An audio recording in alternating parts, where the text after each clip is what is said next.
आज बात करेंगे एक ऐसे मंदिर के बारे में जहां के दर्शन मात्र से ही मनुष्य के शरीर में भयंकर से भयंकर बीमारी को भी लड़ने की हिम्मत आती है।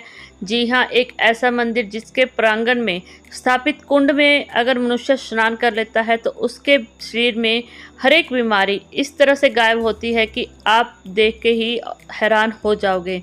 आप सबका स्वागत है आपके अपने ही चैनल मोरल शक्ति में। आज हम अपनी वीडियो में बात करेंगे रामेश्वर मंदिर के बारे में, जिस मंदिर की सबसे खास बात यह है कि वहां के शिवलिंग के दर्शन मात्र से ही मनुष्य के शरीर में भयंकर से भयंकर बीमारी को दूर होने का दावा है।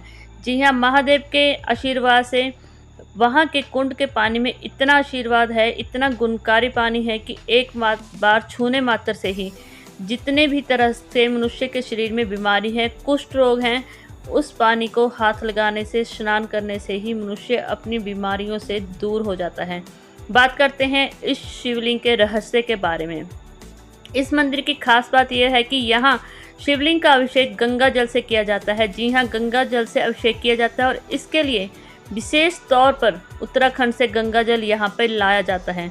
मान्यता है कि यहाँ पर मौजूद 24 कुंड तीर्थम का पानी इतना गुणकारी है कि इनमें डुबकी लगाने मात्र से ही मनुष्य की भयंकर से भयंकर बीमारी भी नष्ट हो जाती है।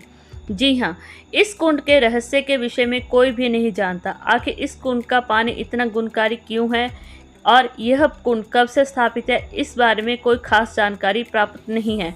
लेकिन धार्मिक ग्रंथों के अनुसार इस कुंड का निर्माण श्री राम ने अमोघ बाणों से किया था।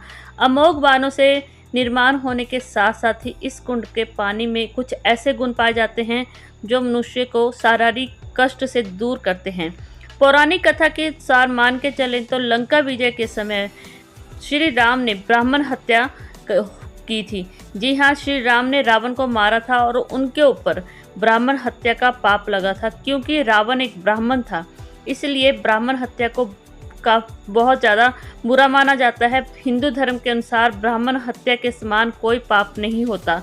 ब्राह्मण हत्या गौ हत्या एक समान मानी जाती है।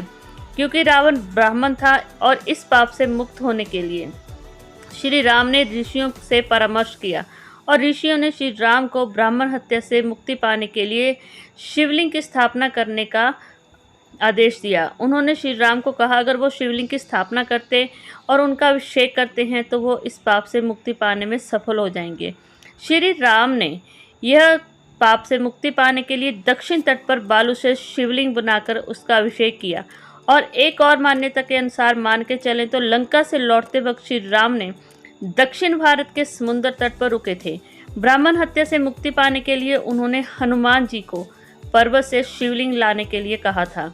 हनुमान जी को आने में जैसे ही देरी हुई, माँ सीता ने दक्षिण तट की बालू से ही शिवलिंग की स्थापना कर दी। जैसे ही माँ ने शिवलिंग की स्थापना की और श्री राम ने शिवलिंग का अभिषेक किया, कहा जाता है कि हनुमान जी भी शिवलिंग को लेकर वहाँ आ गए और हनुमान जी के द्वारा लाई गई शिवलिंग को वैष्णलिंग कहा जाता है और श्री राम के द्वारा सीता माता के द्वारा बनाई गई शिवलिंग को रामलिंग कहा जाता है। तभी से यहाँ पर इन दोनों ही शिवलिंगों की पूजा की जाती है और इसीलिए इस स्थान का नाम भी रामेश्वर धाम और रामानाथम स्वामी शिवलिंग पड़ा है। इस शिवलिंग के दर्शन मात्र से ही अगर मनुष्य के इतने दुख दूर होते हैं तो सोचिए क्यों ना अगर हमारे शरीर में कोई कष्ट है तो अपनी ज़िंदगी से थोड़ा सा समय निकालकर महादेव के दर्शन के लिए जाया जाए।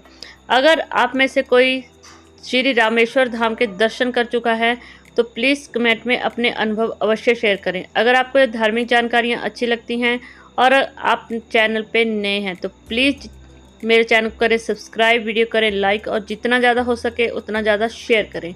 अगर आपको इन वीडियो में कोई कमी नज़र आती है तो प्लीज़ वो भी कमेंट करके अवश्य बताएं।